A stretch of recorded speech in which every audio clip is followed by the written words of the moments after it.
Doutora Camila, né? Camille Cruz. Dispensa a leitura do relatório? Sim, Excelência. Então, a senhora tem 15 minutos para a sua sustentação. Bem, minha quase boa tarde a todos. Queria cumprimentar aqui o presidente, os demais desembargadores que compõem a presente corte, doutor Djalma, doutor Paulo de Tarso, doutora Cleide, doutora Vilma. Queria cumprimentar o ilustre representante da Defensoria, o ilustre representante do Ministério Público, doutor Emanuel, que bom, doutor Emanuel Revelo.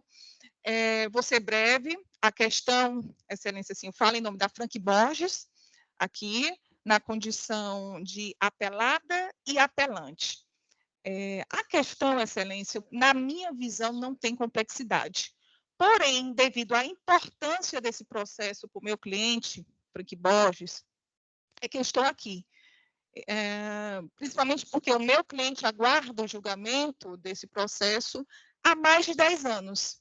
Em relativo a uma questão simples, imagine só, você faz um contrato de prestação de serviços, no caso, meu cliente trabalha com iluminação de eventos.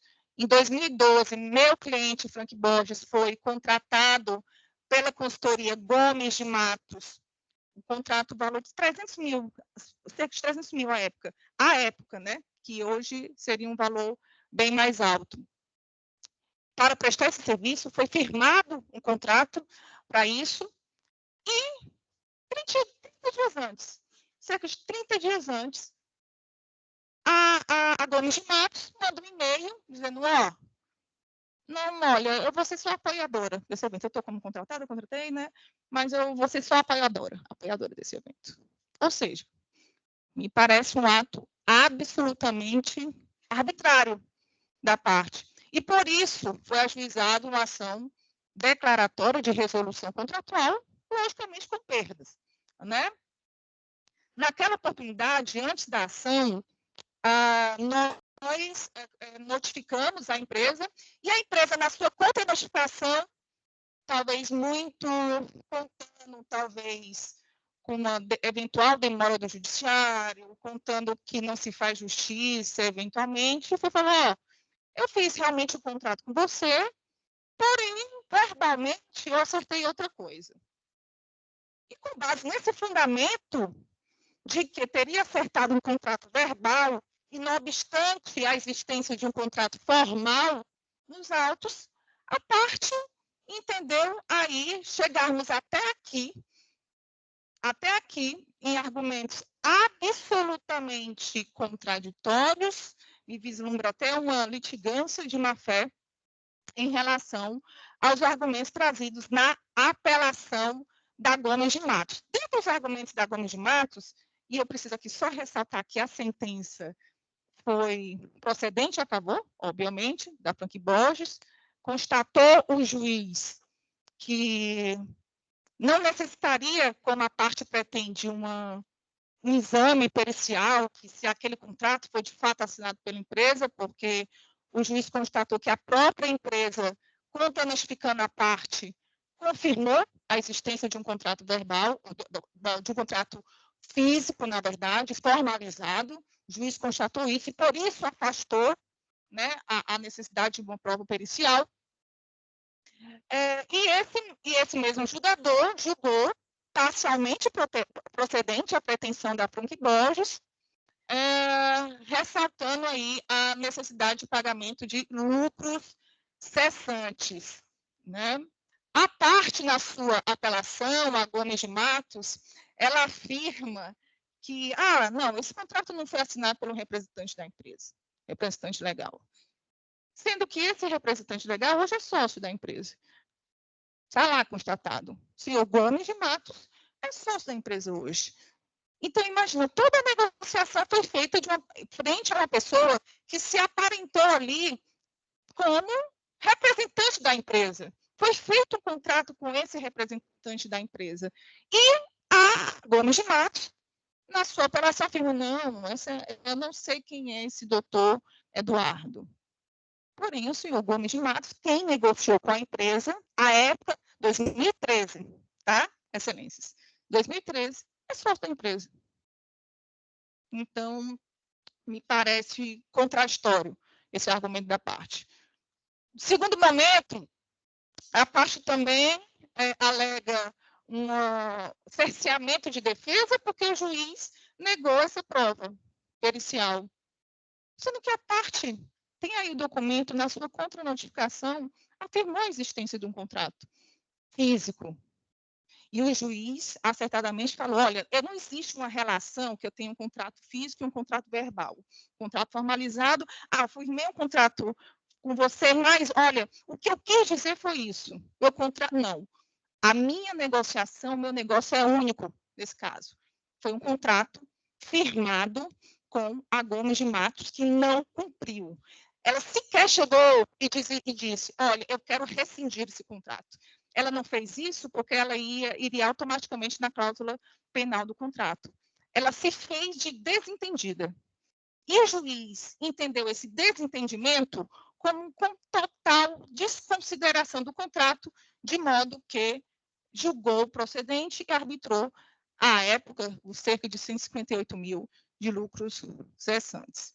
Então, excelências, eu estou aqui representando esta empresa, Frank Borges, que espera há mais de 10 anos o julgamento procedente da sua pretensão, que a justiça seja feita, que esse ato arbitrário de empresas como esta seja afastado, né, e que seja confirmada a sentença de primeiro grau.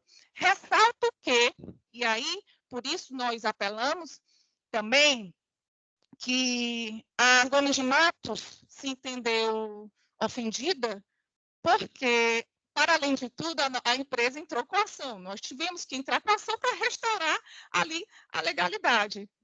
E a Gomes de Matos entendeu que isso seria uma ofensa à honra. Nós íamos atrás do nosso direito. Obviamente, isso foi negado também pelo juiz de primeiro grau. Sendo que nós apelamos, porque o juízo de primeiro grau, ele condenou em honorários à parte só do proveito econômico. Quando a Gomes de Matos entrou com a reconvenção, colocando lá o valor da causa, o valor do contrato. Portanto, nós também apelamos para que a condenação seja em cima do valor da causa, da reconvenção, que a Gomes de Matos optou, né, aí em ajuizar.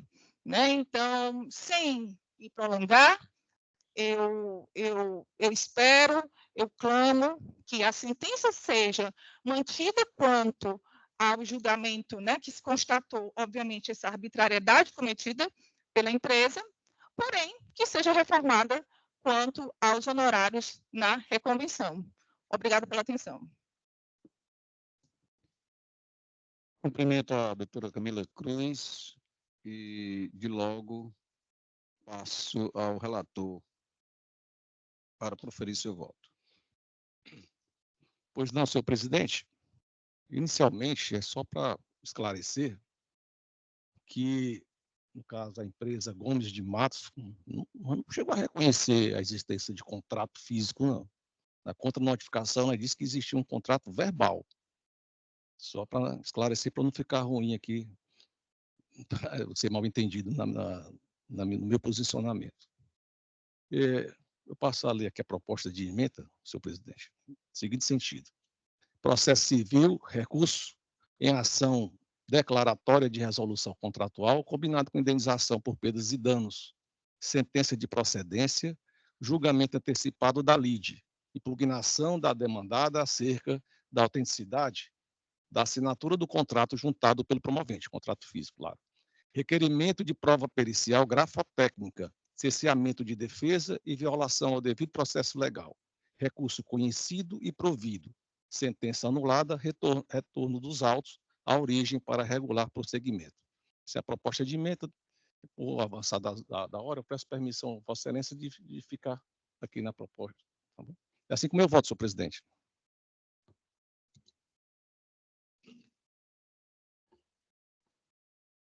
Passa a palavra Doutora Cleide Alves, esmagadora. Acompanho o relator, mantendo o voto provisório. Passa a palavra, juíza Uma vez que já convocada. mantive o voto provisório, confirmo mesmo e acompanho o relator. A Câmara, por unanimidade, conheceu do recurso para dar-lhe provimento.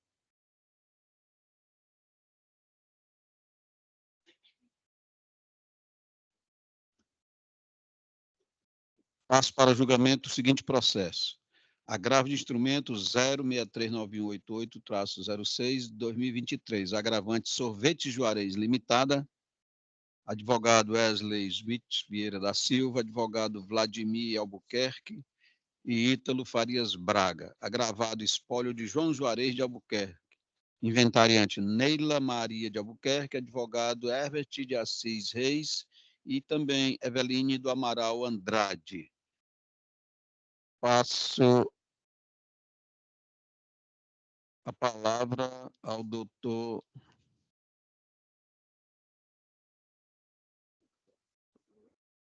Vladimir Albuquerque.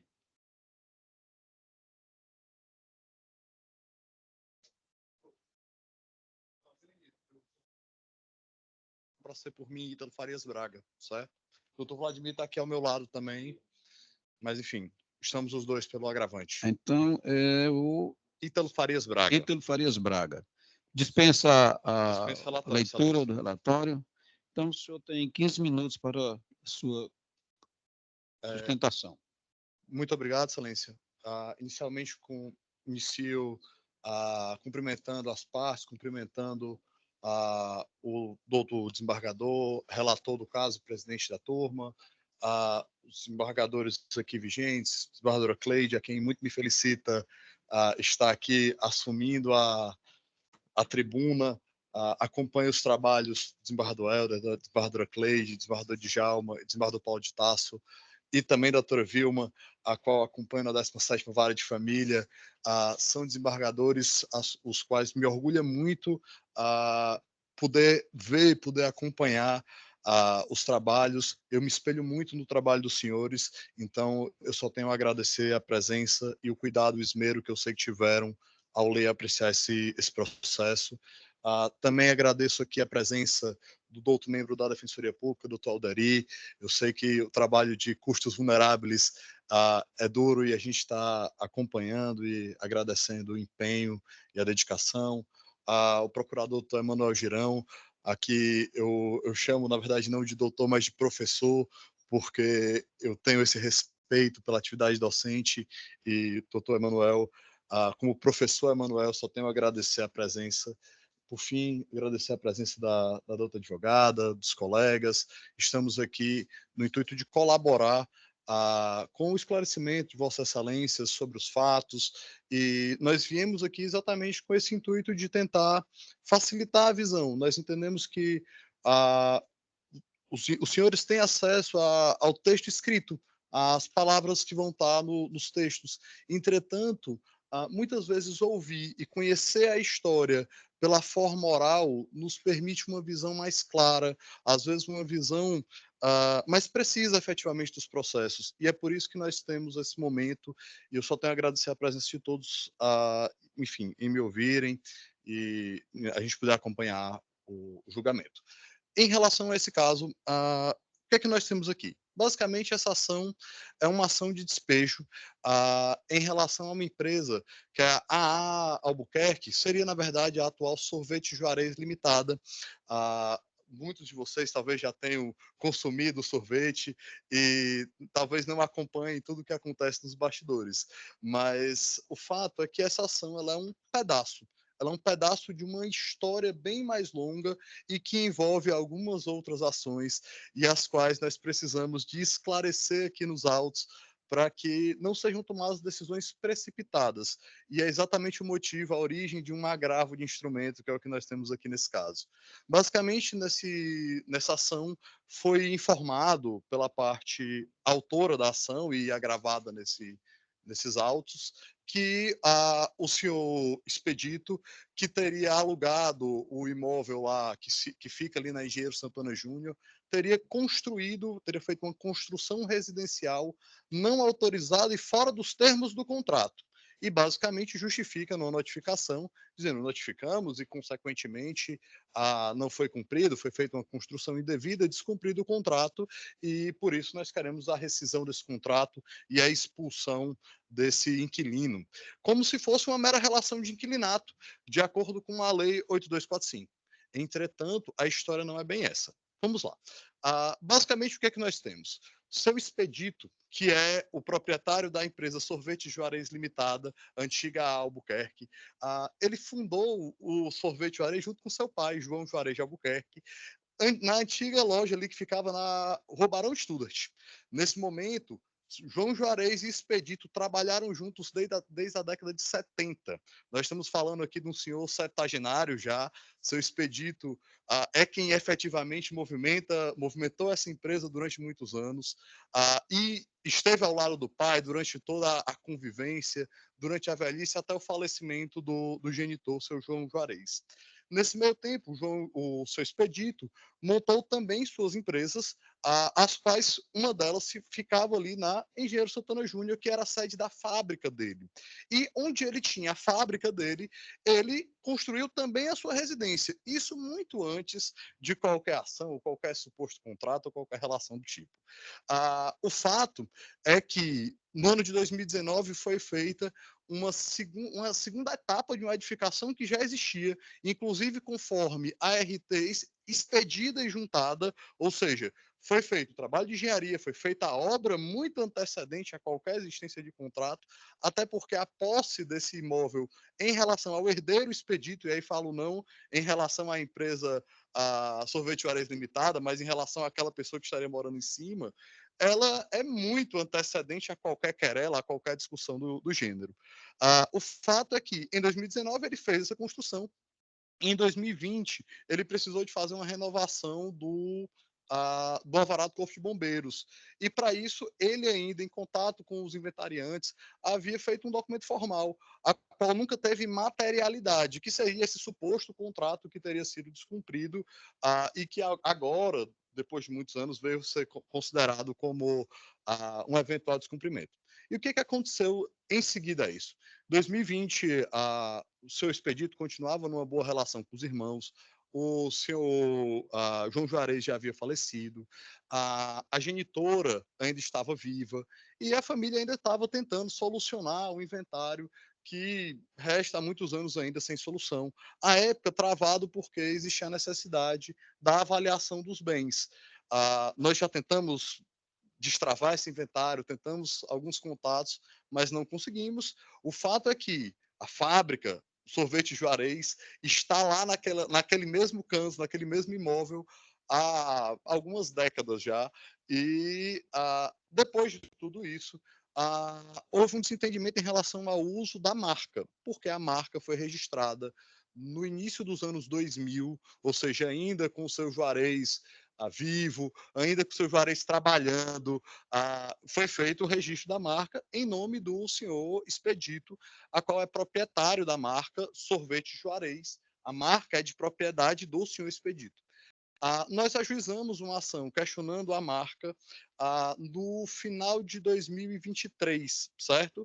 Uma vez que nós ajuizamos essa ação de marca, essa ação causou um descontentamento nos herdeiros. E os herdeiros, em razão desse descontentamento, movimentaram essa ação, arguindo como se um fato de 2020, né, que seria a suposta construção que eles dizem que foi que de fato as provas aqui são mais do que cabais, são antecedentes, eles chegam e justificam como se fosse um motivo para expulsar a fábrica Sorvete Juarez do local onde é hoje a moradia do senhor Expedito, que reside lá no mesmo imóvel, e ele tem, e aí eu digo, é lá o imóvel que ele reside já há muitos anos, ele tem direito de preferência como herdeiro, falo, o senhor Expedito, propriamente dito, ele tem interesse em comprar o imóvel, já foi dito isso, inclusive, dentro do processo de família, dentro do processo de sucessões, me desculpem, mas, como o processo lá não anda, tem se feito disso um expediente transverso para tentar influenciar os autos sucessórios e a ação referente à marca. O que nós pedimos aqui nesse agravo e nós sustentamos nesse momento é a prudência, é o respeito à boa-fé. A prudência, a ideia de prudência é a ideia de exatamente agir com cautela. Nós entendemos que há casos em que a urgência é necessária, a tutela de urgência serve para isso, mas a prudência jurisdicional, ela é trazida exatamente por desembargadores com a experiência de vossas excelências, exatamente porque os senhores têm experiência de vida.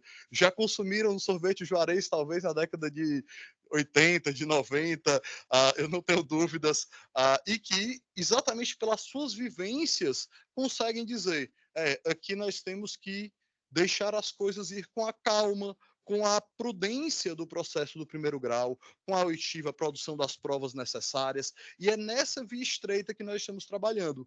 Aqui o que nós pedimos ainda não é nem uma análise propriamente do mérito, de se esse contrato tem uma perfeita validade, se esse contrato não vai ter uma validade efetiva, o qual nós contestamos lá na ação de primeiro grau, até porque temos diversas trocas de mensagem pedindo, vamos assinar um contrato definitivo, vamos formalizar essa relação, vamos solucionar esse problema.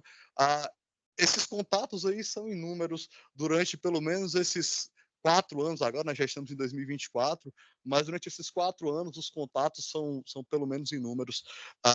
O fato é que nós estamos aqui numa via estreita, uma via em que o que nós pedimos é a prudência, e a prudência que nós pedimos é que seja mantido um negócio que está funcionando, que seja mantido uma pessoa que está no imóvel que continua residindo, no imóvel que serve de emprego a diversas famílias, no imóvel cujo aquele herdeiro tem preferência sobre ele e cujo não faz sentido algum a gente expulsar por uma suposta obra seria posterior, o que de fato, conforme já está mais do que demonstrado nos autos, é antecedente.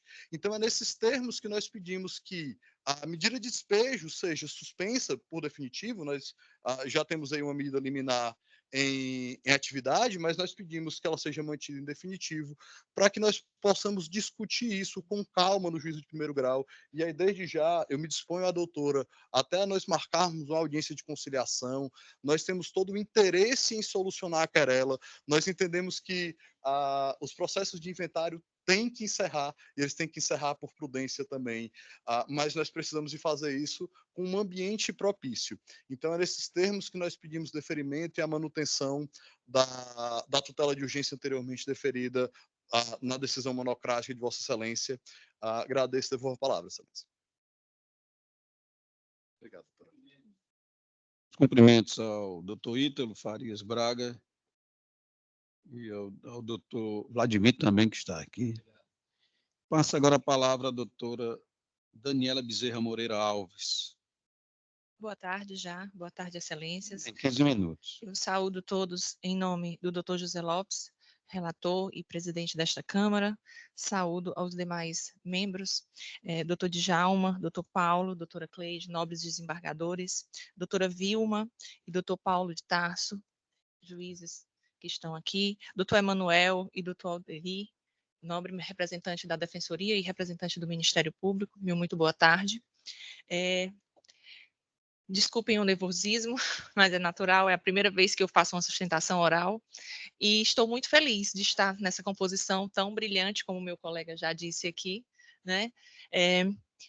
Inicialmente, de fato, eu gostaria de dizer que essa questão, ela realmente envolve um imbróglio familiar que, nesse momento, está sendo tratado em 3 processos distintos. Existe, de fato, o processo de inventário do seu João Juarez e já acrescido também da esposa dele, que faleceu no decorrer do processo de inventário. Existe um outro processo que se discute a propriedade da marca e existe esse processo, essa ação de despejo, que está aqui sendo discutido o agravo, por conta de uma decisão liminar que foi deferida em primeiro grau, determinando o despejo liminar. Muito me admira e me deixa feliz o meu colega ter dito que ele quer fundamentar e a ação precisa ser fundamentada na boa-fé, né? A decisão monocrática que suspendeu a liminar de primeiro grau, brilhantemente analisada, estaria irretocável por um único detalhe. Ela se fundamentou em informações inverídicas trazidas aos autos do processo. Uma delas é a contranotificação que foi apresentada como prova de que a inventariante, representante do espólio, e aqui agravante, aliás, desculpe, aqui agravada, teria recebido a contranotificação dentro do prazo e alegou de forma leviana e de má-fé, em primeiro grau, que não teria recebido.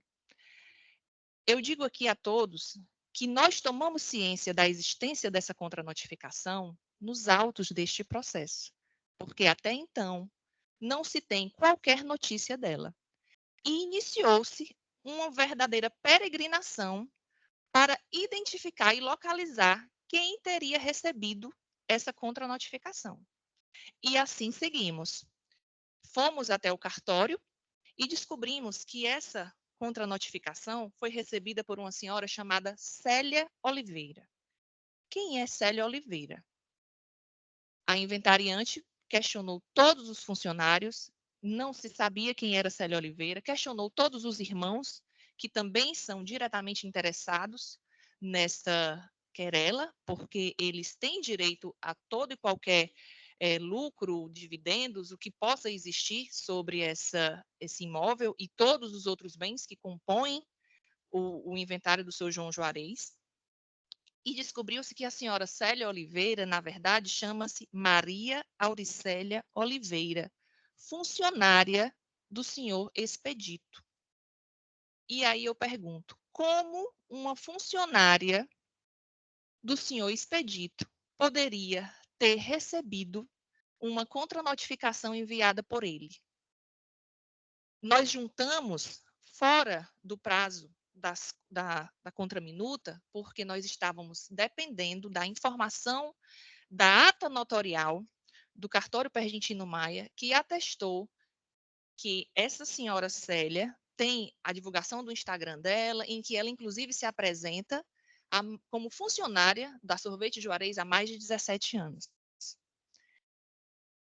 Outro fato que também é importante destacar aqui é que foi dito inicialmente no agravo em que a ocupação do senhor Expedito no imóvel se dava de forma mansa e pacífica por uma mera deliberalidade do pai, o que não é verdade. Nós temos um contrato de 2016 assinado pelo senhor João Juarez, um contrato de aluguel firmado entre ele e o filho. E esse contrato, por já ter sido extinto com o falecimento do seu João Juarez, ele não foi levado ao juízo de primeiro grau, porque não é esse contrato que estava válido.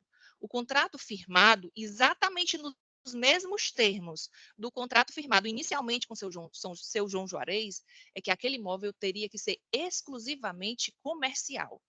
E qualquer destinação distinta disso estaria ferindo o contrato inicial de 2016 firmado com seu Expedito e o seu João Juarez, pai e filho, como também estaria maculando o contrato firmado em 2020 com a inventariante, que foi sim, teve que fazer um novo contrato, até porque, como inventariante, ela presta compromisso e ela precisa administrar e gerir muito bem o patrimônio do espólio, que, diga-se de passagem, pertence hoje a 11 herdeiros.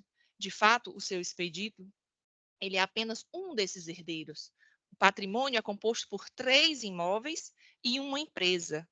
Essas questões inerentes à marca, essas discussões alheias que não se referem exclusivamente aqui agora, eu acho irrelevante a gente tratar, porque, como eu disse, tratam-se realmente, o nobre colega disse, de questões familiares, embrólios familiares, que ainda não serão decididas agora e não são discutidas nesses autos.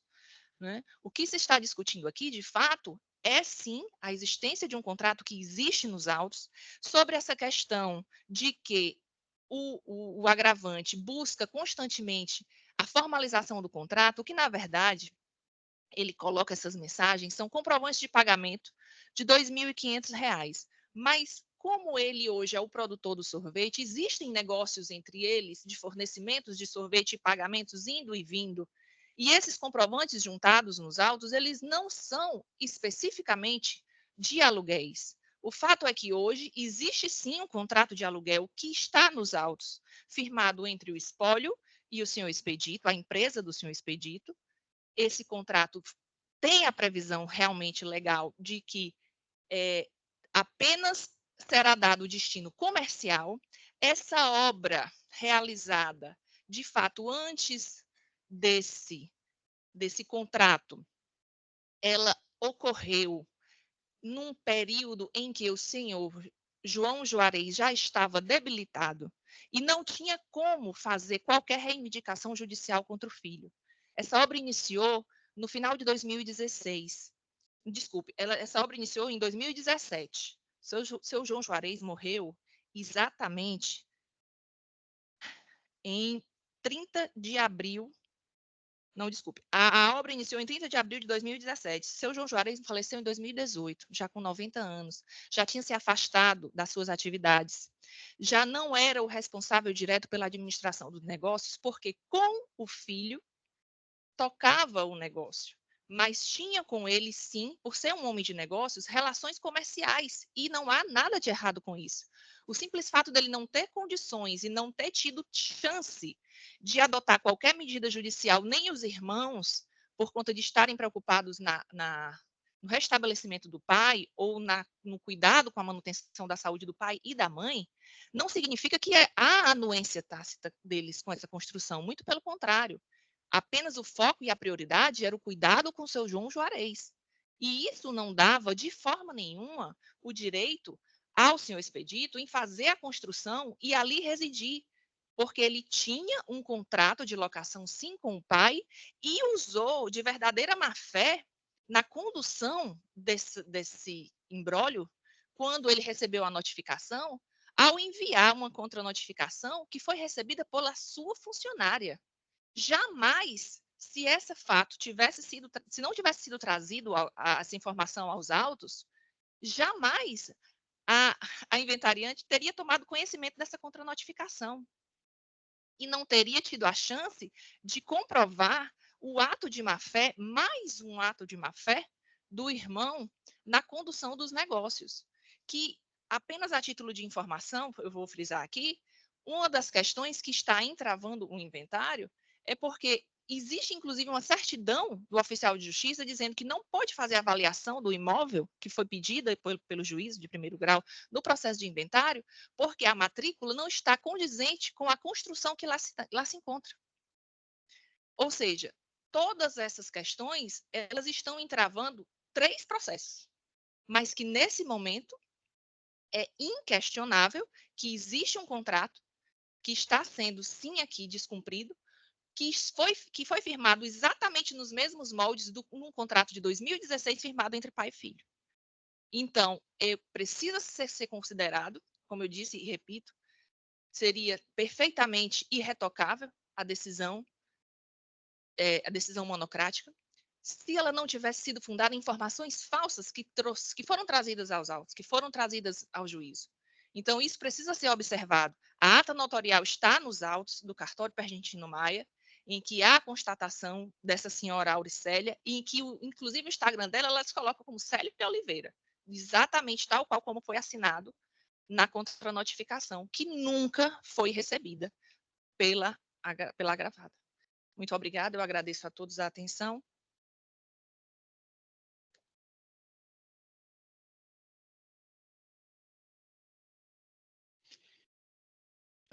Passo a palavra ao relator, desembargador. Aliás, eu sou o relator. Passo a palavra a mim mesmo, né? Mas vou ler aqui a emenda. Agravo de instrumento em ação de despejo por infração contratual. Artigo 9º, inciso 2º, cumulado com o artigo 23, inciso 2 e 3 da Lei 8.425 de 1991. Hipótese não tipificada nos incisos 1 a 9 do parágrafo 1º do artigo 59 da citada lei do inquilinato, que autorizam a liminar de desocupação. Requisitos da tutela antecipada não demonstrados, necessidade de instrução probatória na origem, precedentes, caução insuficiente, agravo de instrumento conhecido e provido, decisão agravada reformada, ordem de desocupação liminar cassada, honorários recursais incabíveis.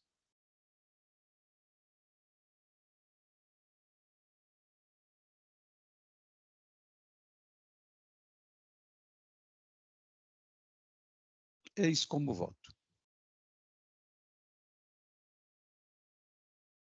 Passo a palavra ao desembargador Djalma Benevides para proferir o seu voto. Obrigado, presidente. Eu confirmo o voto prévio, né? Eu acompanho integralmente a decisão do nosso desembargador relator. Passo a palavra ao doutor Paulo Nogueira para proferir seu voto. Acompanho Vossa Excelência, senhor presidente. A Câmara, por unanimidade, conheceu do recurso para dar-lhe provimento. Mas vamos mantendo contato. Passa ao processo número de ordem 95, apelação número 013-1007-46-2018, apelante Banco Santander Brasil S.A. É meu também, Excelência, desculpe. É seu também? Então, dispensa relatório. Eu já estava tirando aqui. O apelada Erivânia Maria Rocha Furtado, pessoa. Relator Paulo de Tarso Pires Nogueira. E Quando o material foi mantido, né, Excelência? pode usar da palavra, viu? Excelência, eu vou dispensar a sustentação. O doutor já adiantou o voto provisório. Eu dispenso os termos de sustentação. Proclama, então, o julgamento. Não, aliás, Leitura do voto provisório.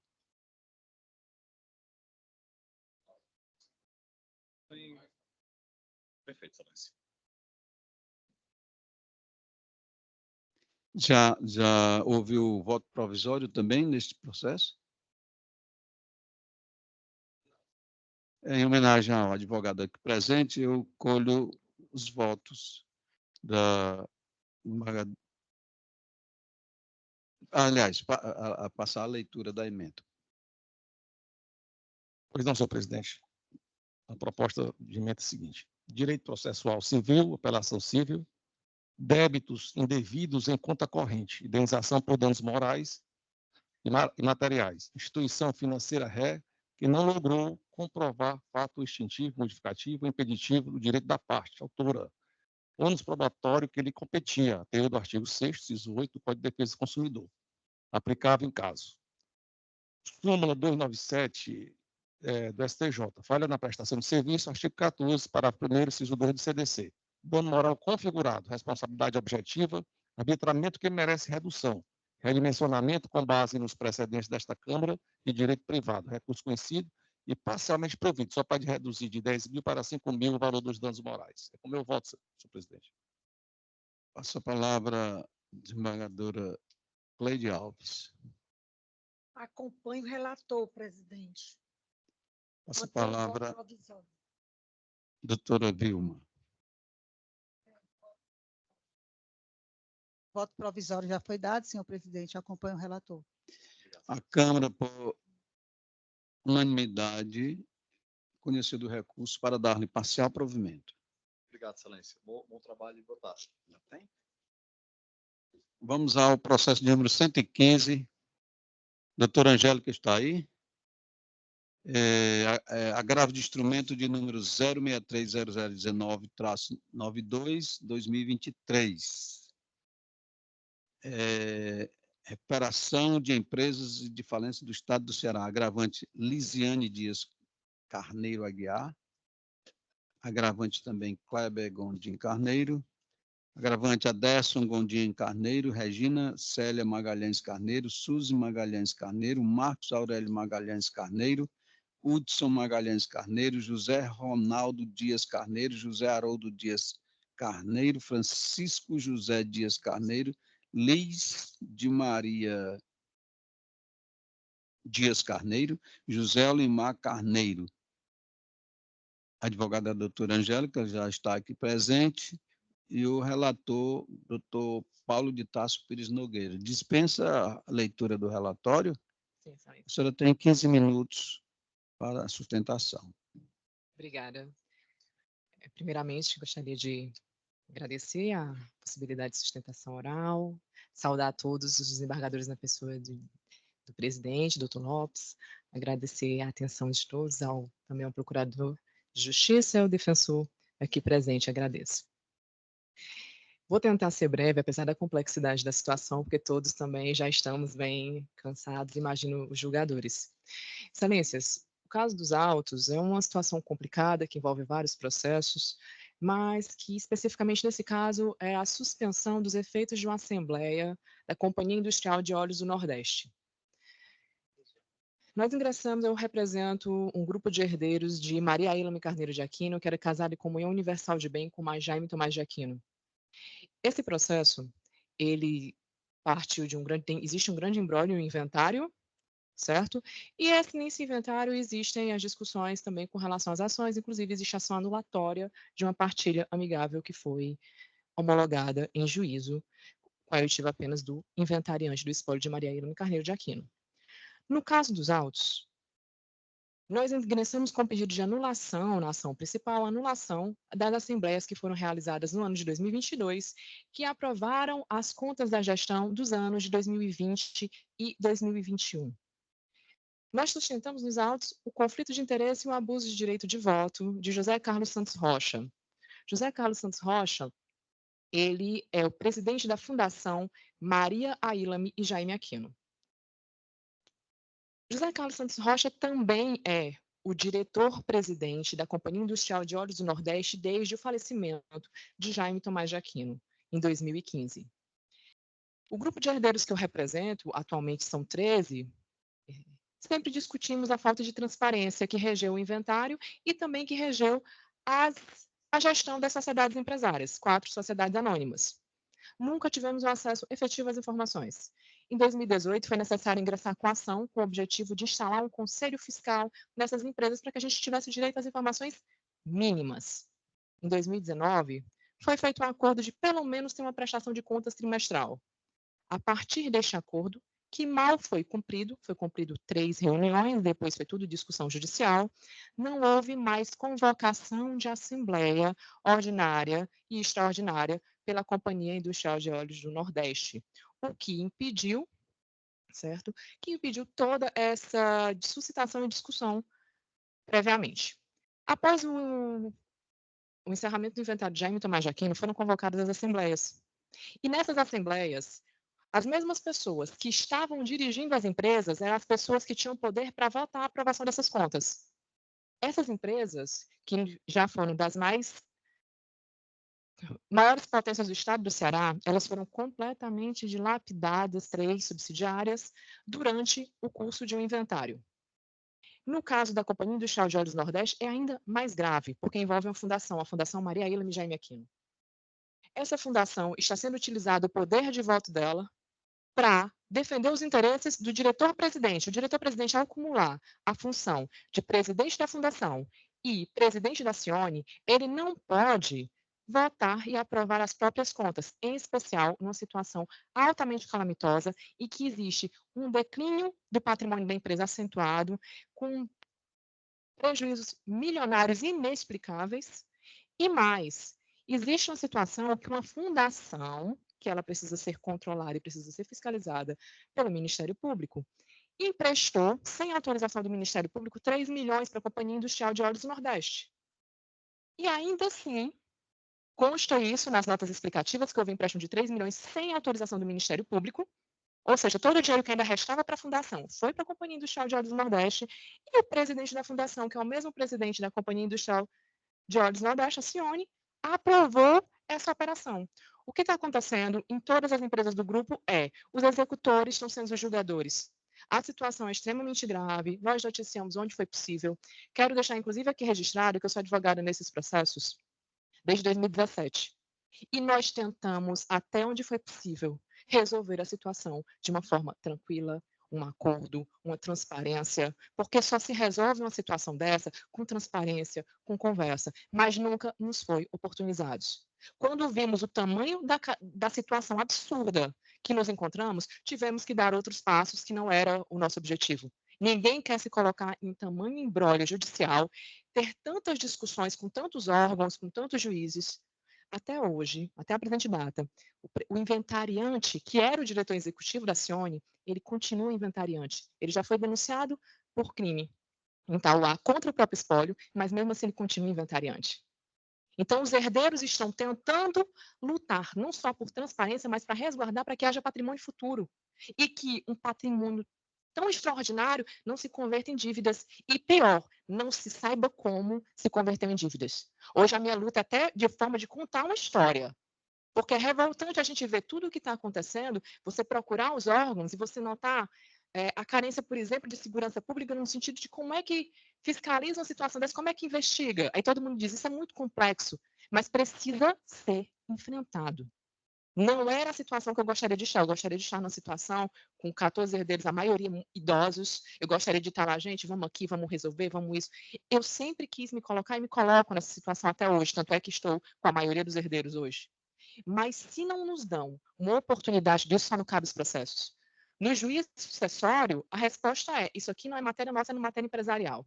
No juiz empresarial, a resposta é, não, isso aí é ação contra o inventariante, é no juiz sucessório.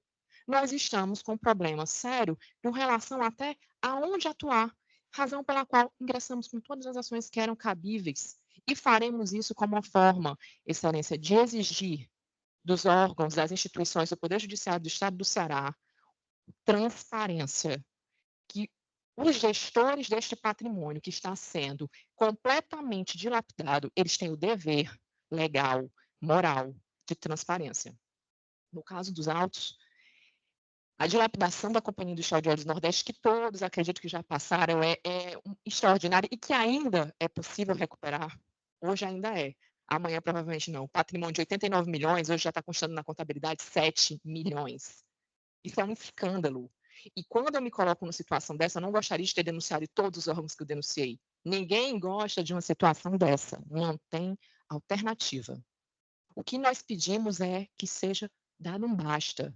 Há uma necessidade de levar a sério essa situação. A Companhia Industrial de Óleos do Nordeste, hoje, ela deve absurdos ao banco, 20 milhões ao Banco do Nordeste.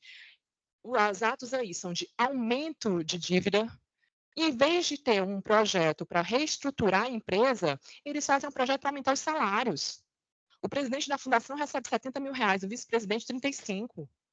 Isso, várias investigações em curso. Isso eu me sinto, me desculpem até o desabafo, mas dizer o óbvio é difícil. Você dizer para os herdeiros que o patrimônio está indo embora e que, no final das contas, eu acredito que, de fato, isso tudo vai ser anulado, mas você vai ter uma folha de papel e muita dívida, é algo constrangedor.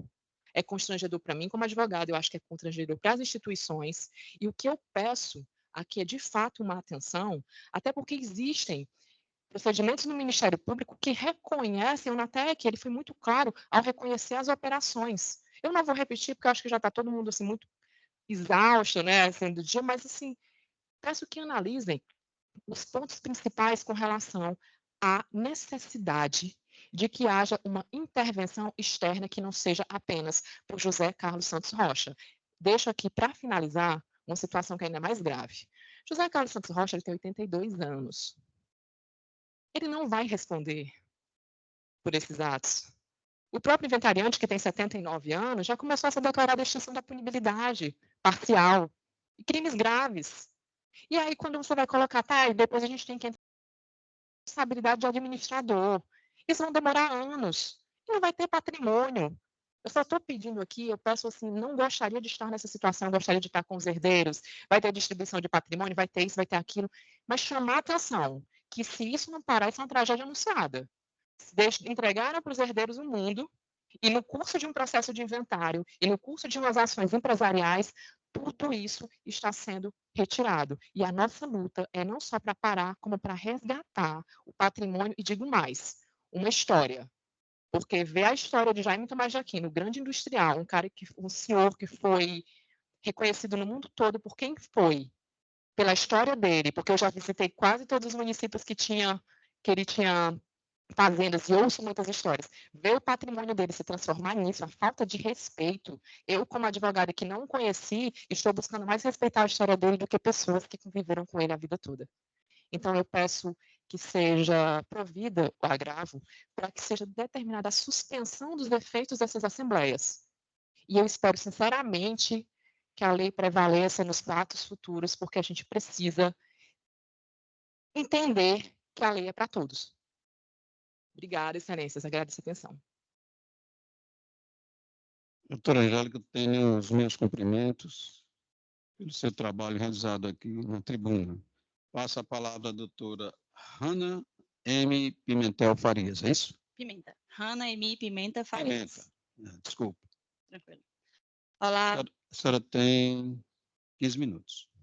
Olá, boa tarde já, boa tarde, né, a todos os excelentíssimos senhores doutores desembargadores. Saúdo também o membro do Ministério Público, Defensoria Pública, servidores aqui presentes, colegas advogados, todos na pessoa do desembargador relator Paulo de Tarso. Muito boa tarde. Bem, excelências, a situação aqui é um agravo de instrumento que está pendente de julgamento, interposto em face de uma decisão que indeferiu os efeitos da tutela de evidência pleiteada numa ação de anulação de assembleias, como a nobre colega relatou.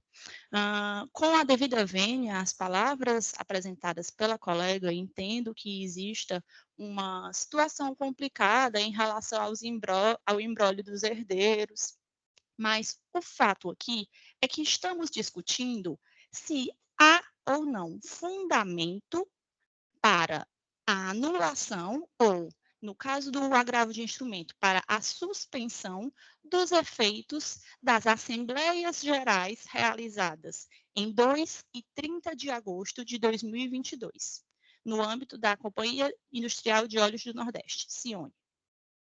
A Assembleia Geral é um ato societário, portanto, para que sejam anulados ou suspensas as deliberações em uma Assembleia, necessária a aplicação da legislação societária aplicável ao caso.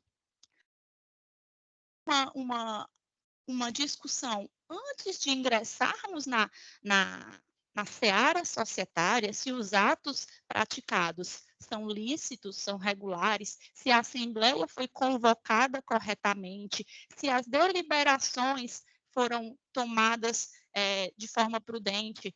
Mas, antes disso tudo, precisamos estabelecer o seguinte: a Cione é uma sociedade anônima que 96,28% das ações ordinárias dessa sociedade são detidas pela Fundação Maria Ilma Jaime Aquino.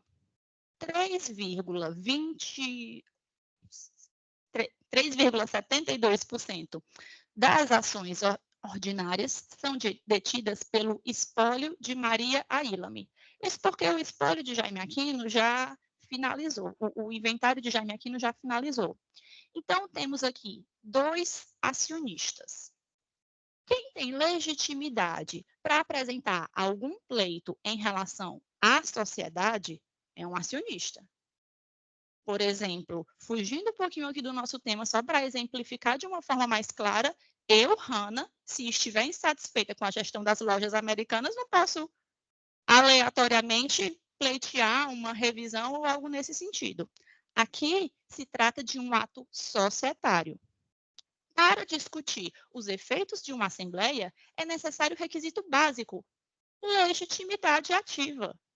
Não estamos falando de herdeiros, pois os agravantes se trata de parte de herdeiros e herdeiros de Maria Ilame, que, como sabemos, enquanto em trâmite o inventário, esse espólio tem que ser representado pelo inventariante, que não é o caso, e até a partilha, com base no artigo 1791, não existe uma separação de patrimônio. O patrimônio do espólio é um todo indivisível. Então, considerando que estamos discutindo com parte de herdeiros de Maria Ilame, quando o acionista é o espólio de Maria Ilame, temos uma questão processual básica: ilegitimidade ativa processual, que conduz ao não conhecimento do recurso. Além desta preliminar já alegada em contrarrazões a agravo de instrumento, temos também uma clara ofensa no agravo de instrumento sob julgamento ao princípio da dialeticidade. Tribunal de Justiça do Estado do Ceará tem formado uma jurisprudência sólida, no sentido de que, em observância ao princípio da dialeticidade, qualquer recurso deve pontuar especificamente por quais razões a decisão deve ser reformada. Mais uma vez, com todo o meu respeito em relação à atuação da colega advogada, o agravo de instrumento em julgamento reproduziu os termos da inicial, sem pontuar especificamente qual razão justificaria a reforma da decisão. Então, temos aqui duas preliminares que, por si, já conduziriam ao não conhecimento recursal. Mas vou apresentar para Vossas Excelências que, ainda que, se não acolhidas as preliminares apresentadas em contrarrazões, se adentrarmos ao mérito do recurso, considerando que esse grupo de herdeiros fossem acionistas, que não são, melhor sorte não assistiria a eles. E essa situação é uma situação, a doutora trouxe uma situação complexa, mas essa situação pontual da anulação de assembleias é muito simples, excelências. Ora, temos 2 atos societários no qual se pleiteia a suspensão dos efeitos. Eu preciso indicar qual irregularidade ou qual ilegalidade praticada, seja na convocação, seja na deliberação pontual. Aqui no recurso foram trazidas uma série de fatos, foi trazida uma série de fatos que são alheios à situação e que não conduzem à ilegalidade ou à irregularidade de qualquer das deliberações. Vou pontualmente indicar alguns dos argumentos trazidos somente para refutar e esclarecer para Vossas Excelências a inexistência de fundamento. Bem, existem 4 principais alegações meritórias.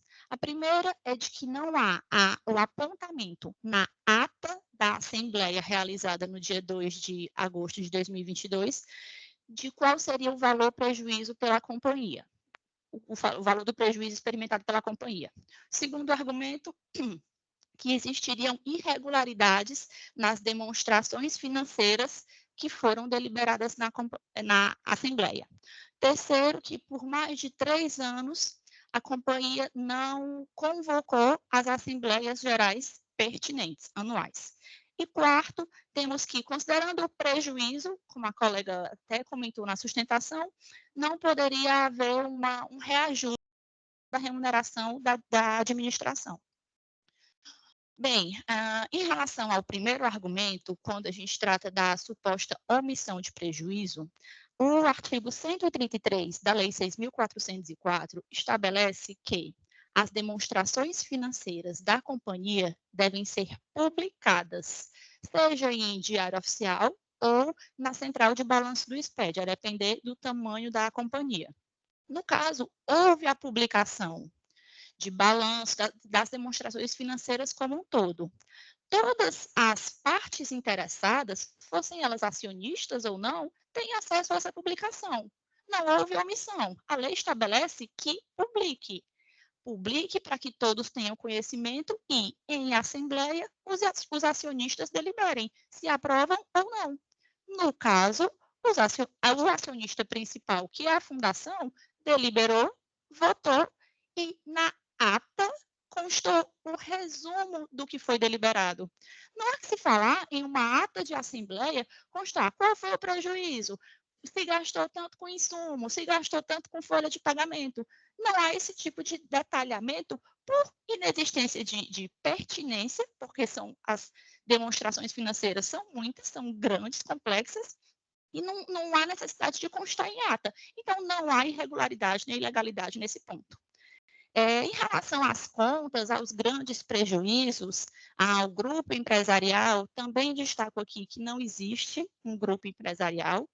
Aqui a parte é a Cione.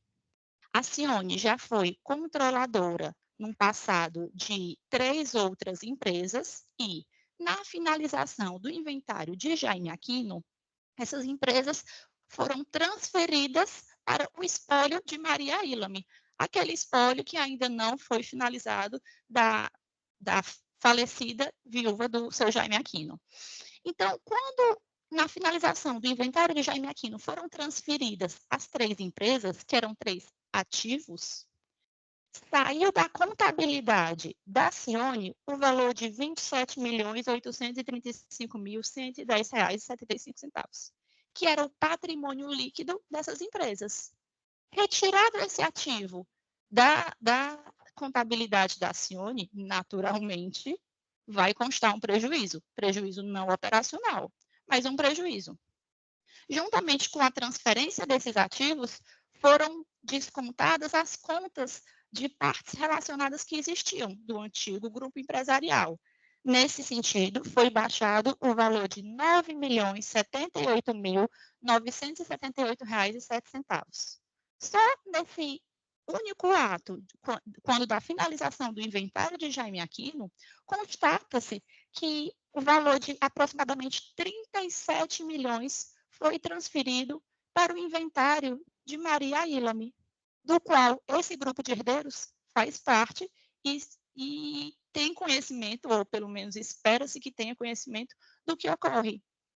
36 milhões a menos no ativo da Companhia Industrial de Óleos do Nordeste representa um significativo número, mas não quer dizer que a empresa esteja experimentando prejuízos operacionais. Para a gente discutir contabilidade e operação de uma empresa, é necessário discussão sob o ponto de vista técnico, tanto em relação a negócios, a operação, a contabilidade, e não simplesmente buscar números grandiosos que representem, que saltem aos olhos dos nobres julgadores. Aqui a gente não quer omitir nem se furtar de nenhuma apresentação de informação, mas nós não temos relação com outros problemas, outras questões que estejam sendo enfrentadas por esse grupo de herdeiros.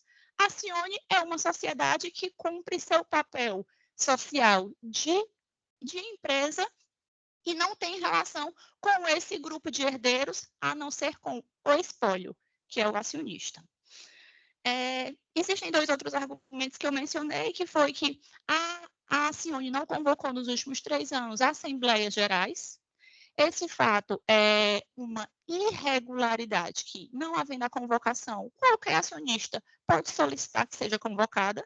De fato, os agravantes não o fizeram, pois não tem legitimidade para fazer.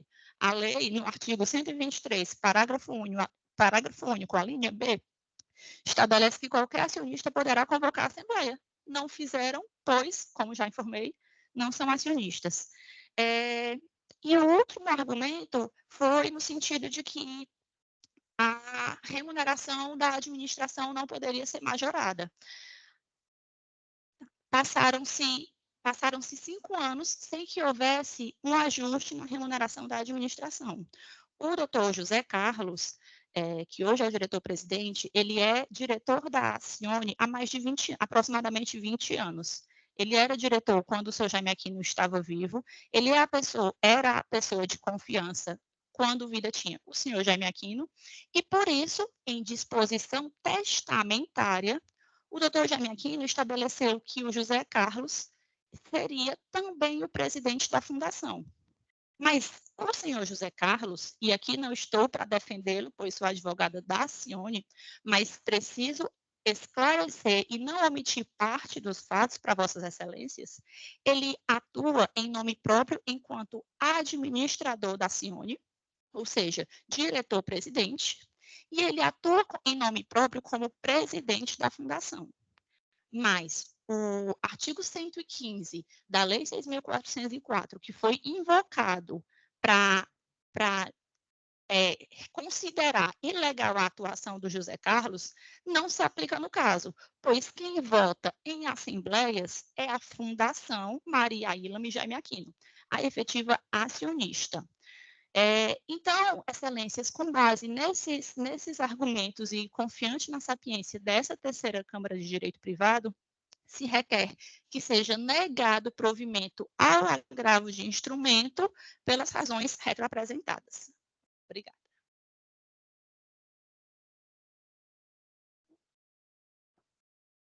Meus cumprimentos à doutora Hanna M. Pimenta Farias, pelo seu trabalho desenvolvido aqui na tribuna, e passo a palavra ao relator, desembargador Paulo de Tarso Pires Nogueira. Muito obrigado, senhor presidente. Eu vou tentar resolver a situação com a proposta de emenda no seguinte sentido. Agravo de instrumento, ação anulatória, decisão de primeira instância que nega tutela provisória de urgência. Decisão correta e conforme doutrina e jurisprudência.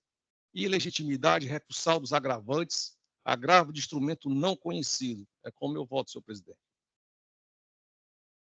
Palavra desembargadora Cleide Alves. Ratifico o voto provisório e acompanho o relator em todos os seus termos. Passo a palavra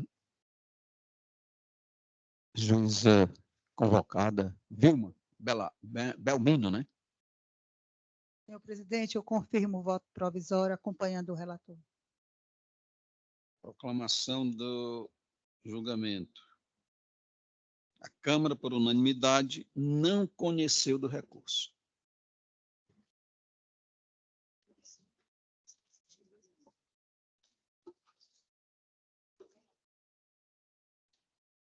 Doutora Marcela está aí? Bom, processo número 76 da pauta de hoje, apelação número 0007399-13, 2017.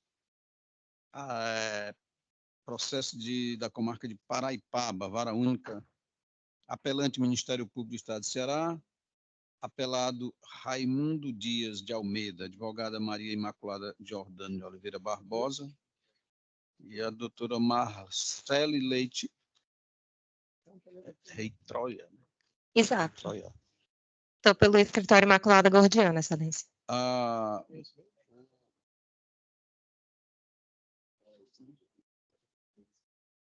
Certo. Esses dois processos dela também? Certo.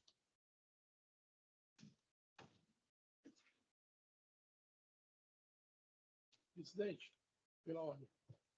Pois não. Esse processo é da minha relatoria. Djalma Teixeira Benevides, é o relator. Obrigado. Desculpe, eu não tinha lido. Esse processo é da minha relatoria e nós negamos provimento ao recurso. A doutora ainda tem interesse em fazer a defesa? Não, nesse caso a gente agradece. Então, proclamo o resultado. A Câmara, por unanimidade... Não, ainda falta o voto. Já tem voto provisório já? Doutor Paulo? Tem, senhor presidente, tem voto provisório, eu acompanho o relator. Desembargadora Cleide Alves. O relator mantém o voto provisório. A Câmara, por unanimidade, conhecer do recurso para negar provimento. Obrigada a todos. Apelação do número 38 da nossa pauta de hoje. Apelação número 0224130-59-2022. Apelante Troia Serviços Limitada, ME. Apelado João Henrique Balstaed Gasparino Silva. Esse processo é de minha relatoria.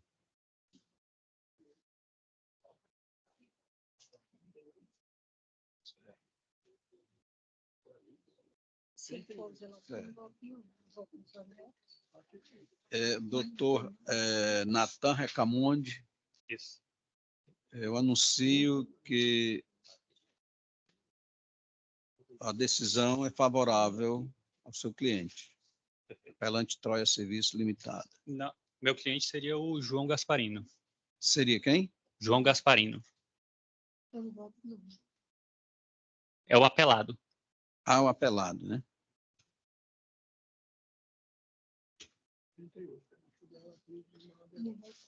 De qualquer forma, é favorável. Favorável ao João Gasparino? Ao apelado? Exatamente. A Câmara nega provimento ao recurso. Dispensa. Recurso conhecido e improvido, sentença mantida. Perfeito. Agradeço, excelência. Bom dia a todos. Proclamação do resultado. A Câmara, por unanimidade... Falta o voto do desembargador Djalma. Confirmo o voto prévio e acompanho o relator. Acompanho Vossa Excelência também, Santos. Câmara, por unanimidade, conheceu do recurso para negar-lhe provimento. Perfeito. Obrigado a todos. Bom dia. Certo. Nós vamos suspender mais uma vez a nossa sessão e dar continuidade dos nossos gabinetes, porque ainda tem alguns processos aqui. Tem vista ainda, processo com vista para ser apresentada, né?